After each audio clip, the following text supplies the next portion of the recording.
이번 금요일이 2015년 성탄절입니다. 다 아시죠? 성탄절 예수님 탄생하신 날인데 성탄절 준비를 어떻게 하고 계신가? 기쁘다 구주 오셨네 만백성 맞으라 온 교회여 다 일어나 다 찬양하여라.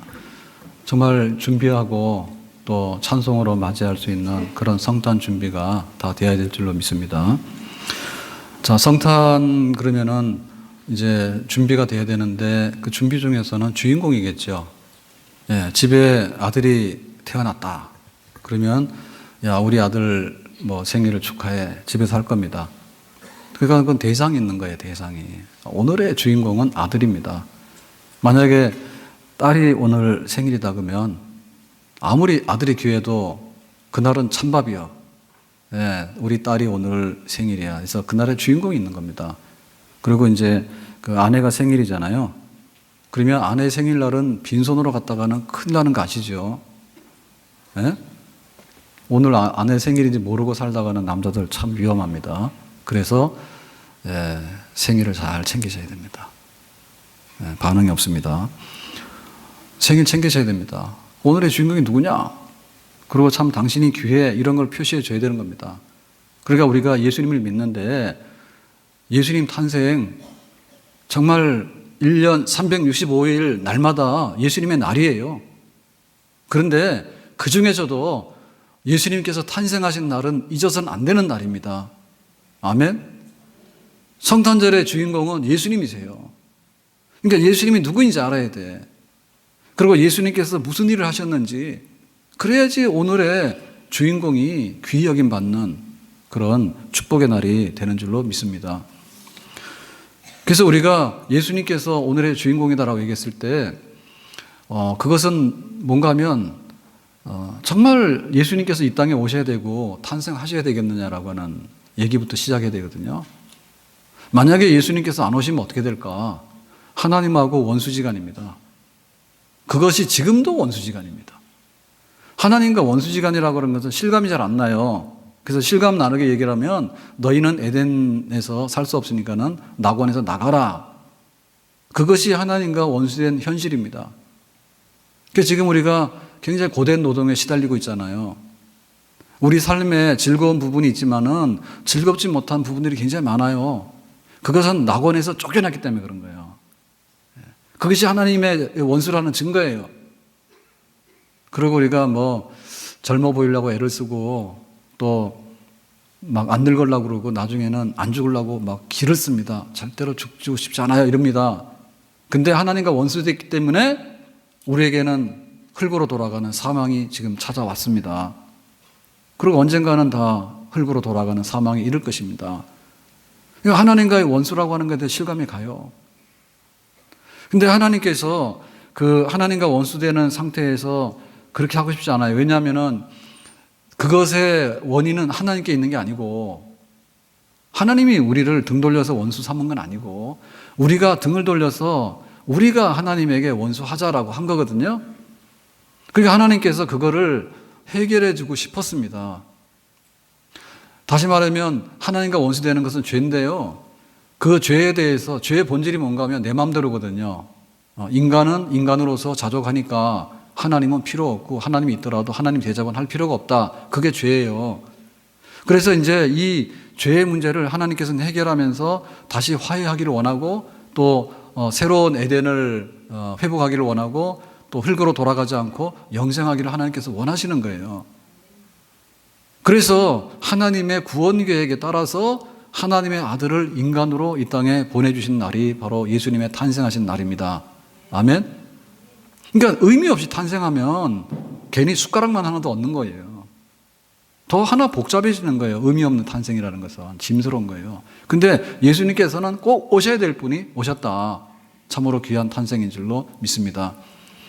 그렇기 때문에 우리가 그 주인공을 대접하고 주인공을 인정하게 될 때 저평가해서 안 되거든요. 혹은 그릇된 평가를 하면 안 됩니다. 그러면 예수님께 대한 그릇된 평가는 뭐냐면 이런 거예요. 도덕 선생님 오셨다. 혹은 굉장히 착한 분 오셨다. 세상에 착한 분 굉장히 많고 도덕 선생님 굉장히 많아요. 그리고 예수님께서는 정말 기업가다. 그러니까 투자하기만 하면은 막 수백 배의 그런 수많은 이런 어떤 수익을 창출하는 기업가다. 그것도 예수님에 대해서는 좀 오해입니다. 그리고 예수님께서는 병을 고치는데 막 손만 닿으면 병을 다 고친다. 의사 중에 의사다. 예수님께서 부유케 하거나 혹은 병을 고치거나 혹은 착한 일을 권장하거나 알아가는 것은 할 수 있는 일인데 만약에 하나님과 원수되는 문제를 해결하지 않았으면 예수님이 오셔도 그냥 여러분들 중에 하나입니다. 그런데 오직 하나님과 화해하고 우리에게 새로운 에덴을 찾아주고 새로운 그 영생의 길을 열어주는 것은 인간으로 오신 하나님의 아들 예수님밖에 없기 때문에 예수님의 탄생한 날은 하나밖에 없는 정말 그 탄생을 축복하고 축하해야 될, 감사해야 될 그런 날이 되는 줄로 믿습니다. 아멘. 그래서 예수님의 탄생하신 날에 있어서 우리가 준비를 할 때 첫 번째 준비는 뭔가 하면 예수님이 인간이냐 아니면 하나님이냐 그 얘기입니다. 오늘 우리가 마가복음을 읽었는데요. 마가복음 첫 1절 뭐라고 했는가 하면 하나님의 아들 예수 그리스도의 복음의 시작이라 그랬어요. 예수님이 누구냐라고 할 때 하나님의 아들이라 했어요. 이 얘기는 정말로 중대한 결단이 있는 메시지입니다. 마가가 썼거든요. 이 마가가 기록한 때는 65년에서 65년에서 70년경으로 봐요. 근데 이 마가복음이 신약 성경 중에서 제일 먼저 쓰여진 거예요. 마태복음이 앞에 있으니까 마태복음이 앞에 쓰여진 게 아닙니다. 마가복음이 제일 먼저 쓰여졌습니다. 그 당시에 64년도에 네로 황제가 기독교를 핍박을 하고 대화제 사건에 대한 어떤 희생양으로서 기독교를 찝어가지고 기독교를 핍박하는데 내몰았잖아요. 그러니까는 화형시키기도 하고 때로는 짐승한테다가 갖다 막 먹이로 주기도 하고 그래서 믿는 사람들이 굉장히 우리가 뭘 믿지? 그런 질문을 하게 됐어요. 그러니까는 그냥 인간적으로 훌륭하신 분 선생님 따라다니다가 죽음 당할 필요는 없잖아요. 그래서 예수님에 대해서 결론 내리기를 예수님은 인간으로 오셨지만 이분 하나님이다. 하나님이 인간으로 오신 분이다. 우리를 구원하기 위해서 하나님과 화해시키기 위해서 하나님께 나가는 길을 열기 위해서. 아멘. 그러니까 그런 심각한 고백을 하면서 예수 그리스도는 하나님의 아들이다라고 했던 그 기록이 첫 절에 나오는 거거든요. 그러니까 우리가 성탄절을 맞이할 때 예수님 누구냐라고 했을 때 인간이 아니라 우리를 구원하기 위해 오신 하나님인데 인간으로 오신 분이다라고 하는 이 고백이 있는 사람이 진짜 성탄절을 준비하는 줄로 믿습니다. 예수님의 이 첫 탄생이 없으면 예수님의 고난도 사실은 없는 얘기예요. 근거가 없는 얘기예요. 출처가 없는 분이 와서 무슨 고난을 당했는가? 예수님의 탄생이 없으면 예수님의 십자가의 죽음과 부활도 사실은 의미가 없는 얘기예요. 어디서 그 얘기가 나오는지 몰라요. 예수님의 탄생이 없으면 예수님께서 승천하셨다 하는 얘기도 사실은 또 모르는 얘기입니다. 예수님께서 다시 오신다라고 하는 재림도 또 허황한 얘기입니다. 처음에 오신 분이 없는데 어떻게 다시 오십니까? 그러니까는 예수님에 대한 우리의 신앙 고백의 첫 단추요, 첫 출발은 인간으로 오신 하나님의 아들, 마구간에서 태어나신 성령으로 잉태해서 마리아의 몸에서 태어나신 우리의 구세주가 되시는 예수 그리스도, 예수님의 탄생이 예수의 고난, 예수의 탄생이 예수의 죽음, 예수의 탄생이 예수의 부활, 예수의 탄생이 예수의 재림, 이 모든 것을 연결할 수 있는 첫 단추가 되는데 예수님의 탄생을 잊어버리거나 무의미하게 무시하고 지나간다면 우리가 가지고 있는 예수님에 대한 모든 신앙 고백도 흐려지거나 흔들려지게 되기 때문에 성탄을 크게 기뻐하고 그 의미에 큰 영광을 하나님께 돌려야 될 줄로 믿습니다. 아멘. 우리가 종교개혁을 하고 나서요, 이제 천주교하고 기독교는 완전히 새로운 다른 종교가 됐습니다. 그런데 우리가 개혁해 나와서 원래 기독교 모양을 찾았다고 한 것이 이제 우리 개신교거든요. 리폼했단 말입니다. 그러니까는 천주교 잘못된 게 많은데 그 중에 보면 우리가 참고해서 기억해야 될 것도 굉장히 많아요. 자, 예를 들면 그 중에 하나가 이제 성탄절을 얼마나 귀하게 여기는가라고 하는 것인데요. 우리는 25일 날 예배를 드려요. 성탄절 날. 그런데 24일 날 성탄 그 이후에 주로 놀러 다니고 막 그래요. 근데 비교해 보면 성당에서는 24일 날 탄생한 거 해가지고 저녁부터 해서 새벽까지 해서 밤도 새고 그러더라고요. 봤는데 여기 성당 옆에서요. 그러니까 우리가 그거를 그대로 하자는 얘기는 아니에요. 그런데 우리가 성탄절에 그 전야에 그냥 막 이렇게 친구끼리 모여서 놀고 파티하고 하는 거가 우리 개신교가 세속화된 게 많다고 말입니다. 그렇게 해서는 안 되는 날이죠. 그래서 이제 그 어린아이들 중심으로 발표를 하잖아요. 그러면은 발표회에 나가는 부모님들만 24일 날 저녁 7시에 오셔요, 주로. 다 와야 되는 거예요. 그리고 발표를 하는 그 부모님들도 예를 들면은 우리 아이가 유치부, 유년부 이렇게 하잖아요. 그러면 좀 아이들이 좀 이렇게 긴 시간 잘 못하고 하는 건 이해가 가는데 그런데 유치부 아이가 끝나잖아요. 그러면 안고서 또 사진 찍고 가버려요. 그렇게 하는 것은 좀 고려하셔야 돼요. 그래서 정말 우리가 저 아이들 생일이 있고 예를 들면 남편 생일이 있고 아내 생일이 있는데 뭐 하루 전날도 기억 못하면 됩니까? 네? 큰일 나죠. 그래서 좀 더 그 성탄절이 그 흐려져 가거나 기억 속에 사라져가는 그런 교회의 중대한 절기가 그렇게 사라져가거나 퇴색돼 가는 것을 우리가 수수방관해서는 안 되겠다라고 하는 면에 있어서 정말 다시 한번 중요성을 깊이 인식을 해야 될 줄로 믿습니다. 자, 두 번째로 그렇다면 성탄절 준비는 어떻게 되겠는가? 세례 요한이 와서 예수님이 이제 구원자로 오시니까 이제 준비해라라고 하면서 요단강에서 이제 물로 세례를 줬어요. 자, 물로 세례를 준다는 얘기는 깨끗하게 씻어가지고 새 사람이 되었다는 표인데 거기 핵심은 회개입니다. 회개해야지 되지. 그러니까는 예수님을 구원하시는 분으로 맞이하려고 그러면은 지금 상태로 안 된다. 방향을 전환시켜서 바꾸도록 해라. 그 회개를 요청했거든요. 그래가지고 그 예수님을 맞이할 수 있는 길을 만들고 예수님을 맞이할 수 있는 첩경을 평탄하게 하도록 해라 그랬어요.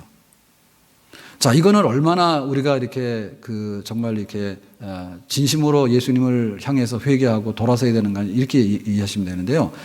그 옛날에 왕들이 행차를 해요. 왕들이 이제 알리고서 이렇게 행차를 하게 될 때 그 성대한 행차에 예를 들면 길을 만드는 그 광경을 생각하시면 되는 거예요. 우리의 회개라고 하는 것이.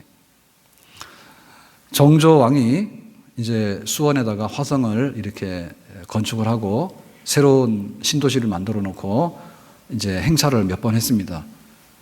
그럴 때 보면 그때 당시에 이제 그림 같은 거 이런 것들이 이제 사진기가 없으니까 이제 전부 다 이렇게 화가들이 그려놨잖아요. 말 몇 개, 몇 필 이렇게 해가지고 다 세부적 그려놓고 또 뭐 정약용 같은 경우에는 이제 한강을 건너갈 때 배를 연결해가지고 이렇게 해가지고 이제 임시가교를 그 당시 만들었잖아요. 그런 기록들이 있단 말입니다. 굉장히 성대한 거예요. 그리고 지나가는 동네에 민폐 끼치면 안 되기 때문에 다 비용을 지불하고 그렇게 이제 가는 겁니다. 그러니까 그 예수님 앞에 나와서 성탄을 준비하는데 그냥 예수님이 오시면 안 돼서 세례 요한을 미리 보냈어요. 그 세례 요한이 가서 회개하라 했어요. 그러니까 사람들이 그래 우리가 메시아를 만나는데 회개해야지. 그래서 전국에서 쫙 모여들어가지고 이제 광야로 왔습니다. 요단강으로. 그 중에는 일반 백성들도 있고, 그 중에는 굉장히 좀 이렇게 상태가 안 좋은 사람들도 있습니다. 그러니까 예를 들면 군인이나 세리인데요. 왜냐하면 로마의 압제를 받았기 때문에 군인들 중에는 자기의 권력을 이용해서 막 뺏어간 사람도 있죠. 그 다음에 세리들 중에는 부당한 세금을 징수해서 자기 착복한 사람도 있잖아요. 그런 사람들도 내가 잘못했다 해서 다 세례를 받은 거예요. 그렇게 해서 이제 예수님을 영접을 했습니다, 나중에.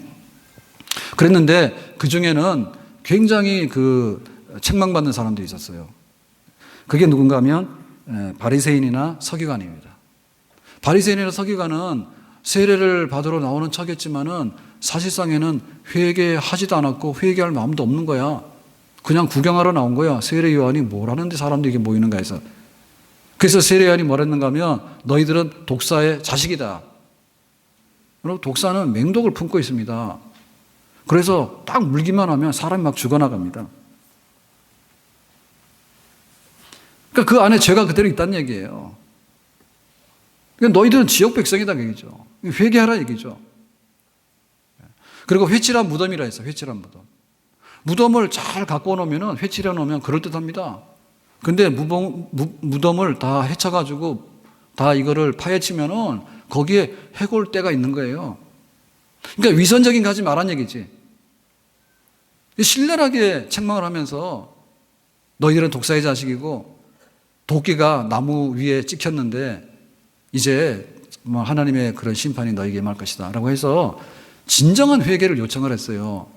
그래서 많은 사람들이 회개하면서 세례 요한이 예비한 그대로 예수님이 오심으로 예수님을 영접했습니다. 자, 그러면 우리는 어떠냐? 우리는 이미 그 성령 세례를 받았고 우리는 이미 물 세례를 다 받았습니다. 교인은. 그래서 우리가 지금 여기 예배당에 모여 있는 거예요. 만약에 우리가 물 세례를 안 받았으면 사실은 그냥 임의로 들어오신 거예요. 임의로. 정식으로 예배 드릴 수 있는 회원이 되려고 그러면 물 세례 받는 거예요. 교회에서. 그리고 물 세례를 받기 전에 성령 세례를 받아요. 성령 세례가 뭐냐? 나는 하나님 앞에서 죄인입니다. 근데 예수님께서 정말 십자가에서 피 흘리심으로 하나님과 화해할 수 있는 길을 열어주셨습니다. 고맙습니다. 나의 구주로 내가 영접하겠습니다. 이러한 사건이 일어났을 때 이 사건은 성령께서 우리의 마음과 우리 영혼을 깨끗하게 했기 때문에 나오는 고백인 줄로 믿습니다. 우리에게는 이런 성령 세례 사건이 있었습니다. 아멘. 그러니까 이게 성령 세례를 받게 되면 정말 예수님을 붙들고 예수님 나의 구주입니다라고 믿고 살아가는 거예요. 그런데 나 혼자가 아니기 때문에 이제 이렇게 성령 세례 받은 사람들이 모이는 곳이 교회인데 교회를 찾아 나왔죠. 그래서 나도 이런 신앙이 있으니까 나도 이 회원으로 받아주세요라고 하면서 물 세례를 받게 되는 거예요. 그래서 우리가 물 세례를 받으면서 내 신앙을 공개했어요. 이미. 그러니까 2015년도에 성탄절이 왔다 겁니다. 예수님 바로 알자. 예수님 바로 알았으면 예수님을 영접할 때 우리가 회개하고 세례를 받지 않았습니까? 성령의 세례를 받고 물 세례를 받잖아요. 회개했잖아요. 돌아섰잖아요. 그러니까 그 상태에 우리가 있는가를 다시 한번 돌아보면서 예수님의 탄생이 성령 세례 받고 물 세례 받은 신자답게 살아가는 그런 생활로 돌아가는 것이야말로 성탄을 준비하는 우리의 진정한 준비인 줄로 믿습니다. 아멘. 그러니까 성령을 근심케 하거나 성령하고 불편한 관계를 가지고 있는 것은 성탄 준비가 아니에요. 성령께서 원하시는 것이 뭔가? 그런데 우리가 먼지가 쌓였어. 물과 기름입니다, 지금. 만약에 성령께서 원하시는 것이 있는데 성령께서는 예수 믿는 우리 마음속에 와 계시는 그런 분인데 우리의 마음속에 우리 생활 속에 정말 더러운 쓰레기통을 만들어 놨다면 성령께서는 사랑하기 원하고 화평하기를 원하고 거룩하기를 원하고 예배드리기를 원하고 말씀 읽기를 원하고 기도하기를 원하고 찬송하기를 원하고 손잡기를 원하고 열방을 바라보면서 선교하기를 원하는 것이 성령께서 우리 속에 와서 일으키는 성령의 소원인 줄로 믿습니다. 그러한 성령 세례를 받은 우리들이 그렇게 성령의 의지와 역사를 따라서 살고자 하는 마음이 있으면 성탄 준비가 되는 사람이요. 근데 만약에 우리 속에 성령을 거역하고 거스리고 성령과 반대편으로 가서 티거덕 하고 하는 그런 생활이 된다면 월화수목금에서 금요일날 성탄절은 오겠지만은 우리 속에 진정한 예수님의 탄생과 연결되는 그런 성탄절은 아니 될 것입니다. 더군다나 우리는 교회 와서 물세례를 받았거든요. 물세례를 받았기 때문에 내 신앙생활에 대해서 공개를 다 해버린 것이고 뜻을 같이 하는 성도들과 함께 내가 신앙생활을 표준적으로 교회의 지도와 교회의 풍습과 성경 말씀을 따라서 예배 참석하고 다 하겠다고 내 입으로 고백하고 공개해가지고 우리가 한 회원이 된 것입니다. 그렇기 때문에 성탄절을 준비하는 데 있어서 교인의 한 사람으로서 내가 합당한 삶을 살고 있는가, 교인의 한 회원으로서 내가 합당한 나의 책임과 의무를 다하면서 내가 처음에 세례받을 때 그렇게 교회 앞에서 여러 증인들 앞에서 고백했던 것처럼 그렇게 신실한 교인 되어가는 일이 있을 때 우리는 성탄을 준비하는 진정한 그리스도인이 되는 줄로 믿습니다. 아멘?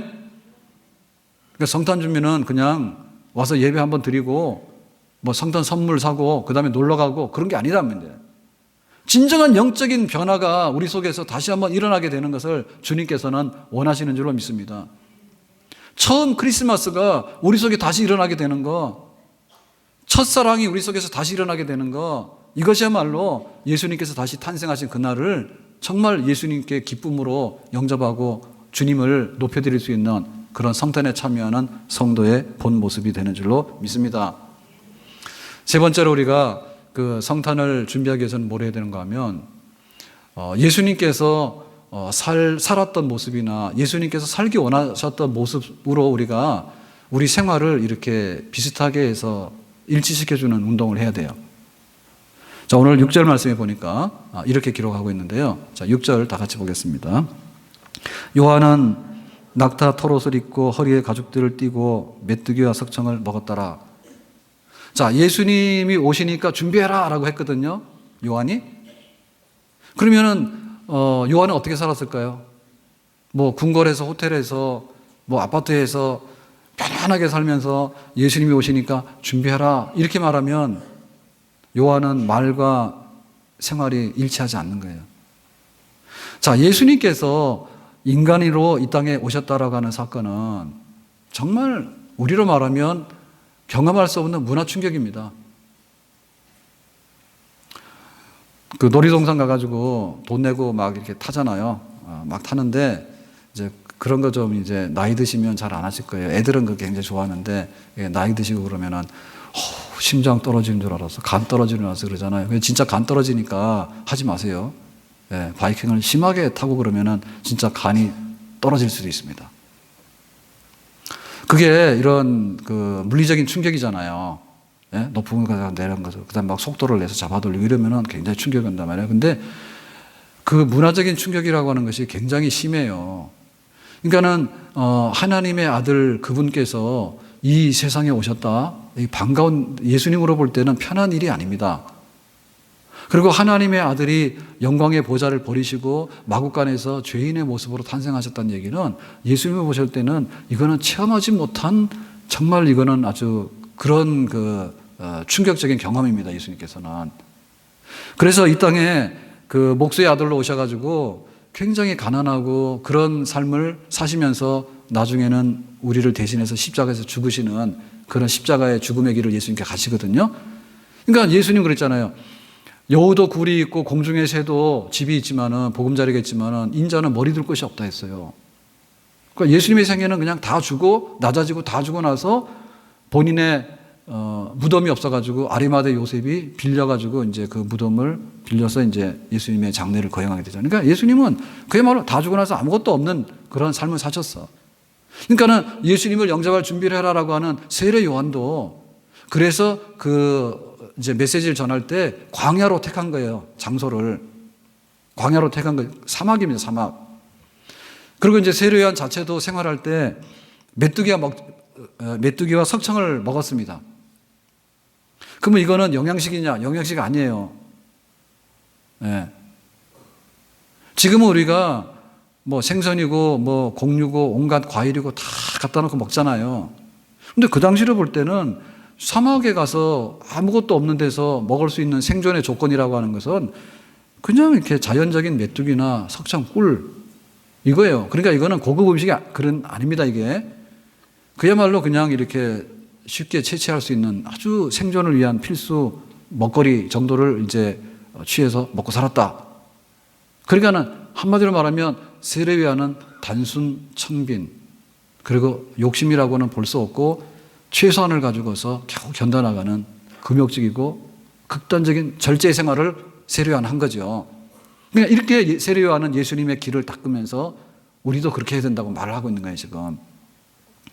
여기 나오는 낙타 털옷도 마찬가지입니다. 이거 백화점 가면 굉장히 비싼데 이렇게 생각하시면 오해입니다. 그 광야 추운 데서 또 척박한 데서 살아가는데 우리처럼 이런 가공된 고급 옷이 없잖아요. 그러니까는 결국에는 짐승 가죽이 유일한 하나의 옷이거든요. 그러니까 그 광야에 사는 낙타 털옷 하나 준비하면 그것으로 일생을 살아야 되는 그런 옷입니다. 그러니까 비싼 고급 옷이 아닙니다. 자, 그래서 우리가 성탄을 준비하고 이렇게 예수님 영접하는 그런 걸 하려고 뭐 해야 되냐면 일단 간에 옷 다 버리시고 낙타 털옷으로 바꿔야 됩니다. 그리고 집에 있는 거 먹을 거 뭐 이런 거 굉장히 많잖아요. 다 갖다 버리시고 메뚜기만 드셔야 됩니다. 금요일까지. 무슨 뜻인지 잘 아시겠어요? 그러니까는 예수님의 낮아지심, 예수님께서 오셔가지고 희생하심, 거기에 맞는 사치하지 않으함, 거기에 맞는 생활을 하는 것이 진짜 예수님의 오심을 기다리는 성도의 본 모습이다. 그런 얘기죠. 스타들이 무슨 이렇게 활동을 하게 되거나 움직이면은 이렇게 다 기사거리가 됩니다. 근데 겨울나는 얘기, 겨울이니까 겨울나는 얘기를 하잖아요. 그래서 뭐 유명한 배우 혹은 또 뭐 유명한 운동선수, 요즘에 운동선수들 재벌이에요. 몇백억 뭐 보통이에요. 그죠? 그런 이제 운동선수가 이제 시즌이 끝나고 나서 겨울 잠깐 휴식 기간이 있잖아요. 그러면은 이제 뭘 합니까? 달동네에 가서 굉장히 가난한 이웃에 연탄은 배달했다 해가지고 연탄 배달하는 거하고 얼굴 시커먼 거하고 사진 딱 나오면 되는 겁니다. 그 사람은. 그런데 겨울이니까 이제 잠깐 쉬는 동안에 도박 사건이 그렇게 났죠. 따뜻한 데로 가자, 좀 머리 식히러 가자 해서 갔잖아요. 어디 갔습니까? 마카오 갔죠. 마카오 갔는데 뭐 재미삼아서 뭐 한번 해보자 했는데 도박을 했죠. 그 도박이 뭐 몇 억짜리라고 뭐 얘기를 하는데 거기에 뭐 기업인들도 있고 뭐 밝혀지진 않았지만은 뭐 많은 사람들이 지금 연루가 됐다 해요. 근데 이제 유명 그 운동선수, 야구선수들도 거기 몇 사람이 연루돼가지고 사실은 명예도 돈도 뭐 다 잃었어. 지금 왕성하게 활동을 하고 이번에도 막 계약을 하면 뭐 몇십억, 뭐 몇백억이 될 수 있는 그런 선수들인데 그냥 현장에서 그냥 없어지는 존재가 될 수도 있어요. 그러니까 이 겨울 나는데 잘못 난 거예요. 너무나 다른 길을 가는 거예요. 너무나 다른 길을. 자, 그러면 우리는 성탄절을 기다리는데 연탄 배달하는 데로 가는 성도들입니까? 아니면 따뜻한 남쪽 나라로 가가지고 설마 도박장 가가지고 또 몇천만 원짜리 도박을 하는 그런 성도들입니까? 지금 우리의 삶의 모습을 봐야 된단 말이에요. 정말 예수님하고 닮았는가? 그리고 예수님의 길을 예배하라고 외쳤던 세례 요한하고 닮았는가 우리가? 메뚜기와 석청과 약대 털옷을 입고 그 한적하고 척박한 광야에서 예수님 오시기만을 기다렸던 그런 세례 요한과 그곳에 모였던 사람들처럼 우리가 그렇게 예수님을 기다리고 있는가? 너무나 많은 과한 사치나 이런 것들 속에 우리가 살고 있다면 또 그것도 모자라 가지고 더 많은 풍요와 더 많은 사치와 더 많은 낭비를 향해서 내 인생이 모자란다고 투덜거리고 불평하면서 그러고 있다면 성탄절날 선물 너무나 적은 거 받았으니까 더 많은 걸 내주세요. 만약에 우리가 그렇게 외치고 있다면 예수님의 오신 삶하고 반대 방향으로 가는 삶이 아니겠는가. 그래서 우리가 다이어트를 좀 해야 되겠습니다. 다이어트 해야 됩니다. 좀 버릴 거 버려야 됩니다, 지금. 그래서 어떻게 보면 옷 다 버리셔야 돼. 어떻게 보면 먹을 거 다 버려야 돼. 우리 욕심 다 버려야 돼. 위만 바라보고 가면 예수님 없어요. 나보다 더 잘생긴 사람 바라보고 가고, 나보다 돈 많은 사람 바라보고 가고, 나보다 더 많이 유명한 사람 바라보고, 위만 보고 가다 보가 세상 바라보고 가다 보면 예수님 어디 계신가? 예수님은 낮은 곳으로 오셔가지고 마구간에 태어나셨는데 우리는 위만 바라보고 더 많이 달라고 그러고 더 부족하다고 더 많이 하다고 그렇게 산다 그러면 예수님하고 완전히 어긋나는 삶을 살 것이 아닌가. 결국에는 입으로는 예수님이 나의 구주라고 고백을 합니다. 지식적으로는 내가 예수님 알고 있습니다. 그렇지만 내 삶이 예수님과 닮아가려고 하는 데 있어서는 노력을 하지 않습니다. 그것을 거부합니다. 그렇기 때문에 우리에게는 성탄절이 없어졌고 실종된지도 모르겠습니다. 우리 선교사들이 한국 땅에 처음에 왔을 때 그때 어떻게 생활했는가에 관한 그 얘기 중에 한 토막들이 있는데요. 참 우리가 마음에 한번 새겨봐야 될 그런 얘기들이에요. 연세대학교의 그 설립자가 이제 언더우드 목사님 선교사인데 그 결혼해가지고 여기 지금 서울에서부터 의주, 신의주까지 신혼여행 했다는 얘기 있잖아요. 그때 중심해가지고 초창기에 몇 년 동안의 기록들을 쓴 조선견문록이라고 하는 그런 언더우드 부인의 기록이 있습니다. 책이 있는데요. 거기 보면 그 당시에 이 여행이 위험하기 때문에 여행 불가예요. 가지 마라 했어요. 위험한 일이 있으니 가지 마라 했는데 이제 가는 겁니다. 가는데 이제 그 가다가 이제 여관에 들어가면 주막이랍니까 옛날에 그죠? 주막에 들어가면 잠을 자야 되잖아. 그러면 그 온돌 있잖아요. 온돌 우리가 하는 온돌 그거가 너무 이게 적응이 안 되고 고문이에요. 지글지글 끓는. 그래서 지금 막 한증막에다가 24시 불가마를 좋아하시는 분들은 선교사님하고 참 다른 분들입니다. 그분들 침대 생활하고 와가지고요. 이게 너무 못하는 거예요. 그래가지고는 이제 간이 침대를 가지고 가면서 이렇게 여행을 했어요. 간이 침대. 불편했다는 얘기 잠자는 거. 화장실 말할 것도 없죠. 예. 그래가지고 이제 뭐 가서 이렇게 방 안에 앉아서 좀 쉬려고 그러면은 어떤 일이 벌어집니까? 예, 까만 눈동자가 눈알이 막 돌아가죠. 예? 예, 왜냐하면은 한지로 발라가지고 문이 이렇게 돼 있잖아요. 한옥들이 그래가지고 침 발라가지고 이렇게 손가락으로 찌르면 안에다 들여다보는 거 아시죠? 그래서 뭐 이렇게 좀 쉬려고 그러면은 막 새카만 눈동자가 전부 다 돌아가는데 보면 이게 쉬는 게 아니지, 그지? 완전히 관찰 대상 아니에요. 그거 얼마나 불편했겠어요. 그런 생활을 마다하지 않고 그래도 낮은 곳으로 왔던 것이 바로 선교사들의 그 삶이었습니다. 그리고 또 다른 선교사 얘기 보면 그랬다니까요. 자기가 파란 눈 가진 거에 대해서요. 그때 괴담이 막 돌았는데 파란 눈은 사람을 잡아먹는 데더라. 막 이런 괴담이 돌고도 않겠죠. 우리가 뭐 지난번에 소고기 파동 났을 때 뭡니까 그거? 예?